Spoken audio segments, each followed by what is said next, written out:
We're in Zenectepec, and the migrants are on their way, not losing steam after more than 2 weeks and not adhering to the admonitions of President Trump and Secretary Nielsen saying don't come. What you're looking at now is a line. They're all queued up waiting for buses or trucks or even oil tankers to come by for them to jump on. And then here, a local town of Zenectepec, the mayor out here with volunteers feeding people, eating crackers, tamales, beans, and rice. They had a day of rest yesterday, and it will show you here. Let me just show you something. Watch. This is how it happens, Sandra. If you look, the trucks come up and they queue up. We'll try and give you a live shot.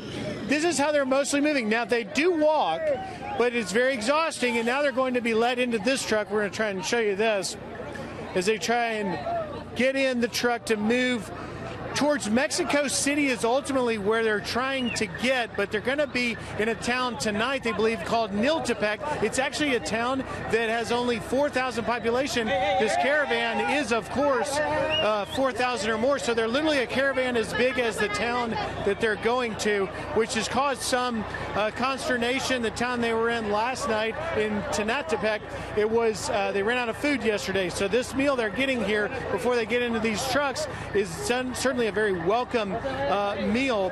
And as you see them just climbing in, it's anything that they can get onto to make their way towards Mexico City and ultimately, obviously, to the United States, despite the fact that the administration says they're clearly not going to be allowed in. Sandra?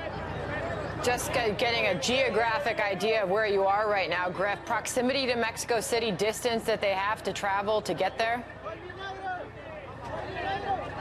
Well, they've got several days. I mean, look, we are still 1,000 miles almost to McAllen, Texas, but these folks want to go to Tijuana. That's almost 2,000 miles. But Mexico City is interesting because most of the migrants say they've rejected President Peña Nieto's offer of having some asylum in the southern states of Oaxaca or Chiapas. They want to ultimately go to Mexico City, and Pueblo Sin Fronteras, the organizing group, wants to make a political statement there. It's the first time any of these caravans have gone directly to Mexico City. Mexico City is a city of population of more than 20 million people, upwards of 20 million people. So for 4,000, 5,000, 6,000 immigrants to just sort of disappear in Mexico City, a few of them have told us off camera they might opt for that. Ultimately, though, their goal is to get on these trucks and make their way, no matter how long it takes, to the United States.